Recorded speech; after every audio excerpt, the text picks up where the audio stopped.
Hey, so in this video we're going to talk about bridge pose.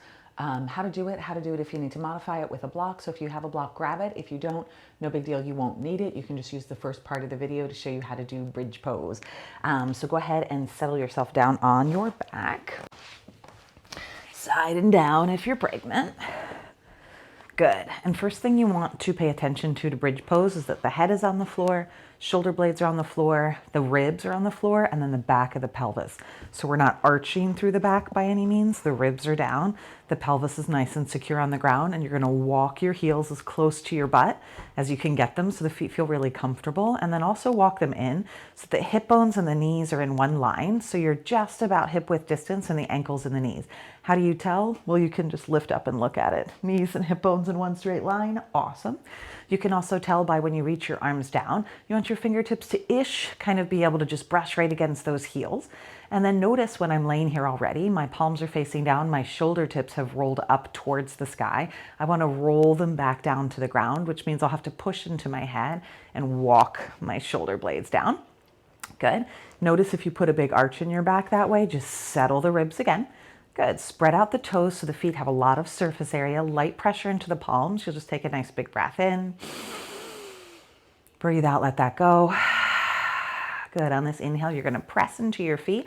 It'll probably be mostly the heels first, and then you're going to shift the weight forward. So push down, start to float your hips up, straight up into the air. But as the hips are starting to lift and the feet take weight, I want you to push your kneecaps forward. So your kneecaps are moving forward, and that's the impetus to lift the hips up. So now you'll notice the butt doesn't have to squeeze like crazy. It's active, but it's not squeezing at 100%. It's probably more like between 40 and 60%. Kneecaps are moving forward, hips are lifting up, and then notice what happened to my shoulders, if you can see them. The shoulder tips rolled up again, so I very specifically want to roll them back down. I want to press into the back of my head and lift my chin so I can get my ribs to start to puff off of the ground. So there's a nice amount of space in between my neck. There's a nice amount of space in my spine. I'm not sinking. I'm not all glutes. I'm pressing through the feet, pressing through the kneecaps. Hips are just floating. Chest is really wide and spacious. What tends to happen is our knees like to open a lot when we're coming up. Our feet like to open a lot when we lift up, or our heels tend to go in. I'm exaggerating, right? But we want to make sure that everything is still that hip width distance so we're nice and active and we're nice and stable.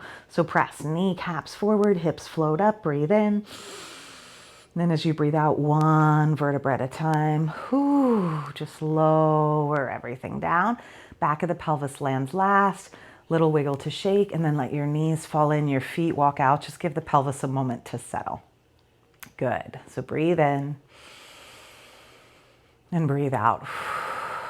Perfect. So if you wanted a supported bridge pose, that's how you do this. This is what we need the block for. Most of us are going to work at that first height with the block or the second height. So block is going to be handy right around your arms.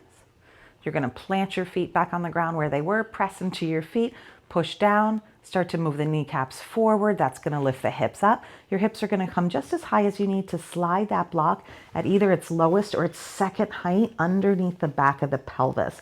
So the back of the pelvis is not the butt muscles.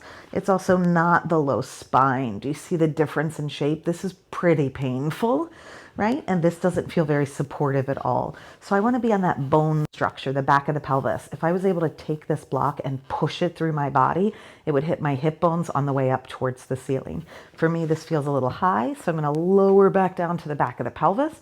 And once you're in a supported bridge pose, legs can kind of do whatever they want. Maybe knees are going to touch, maybe feet are going to touch, or maybe legs will extend long, and this becomes what's called a starfish pose.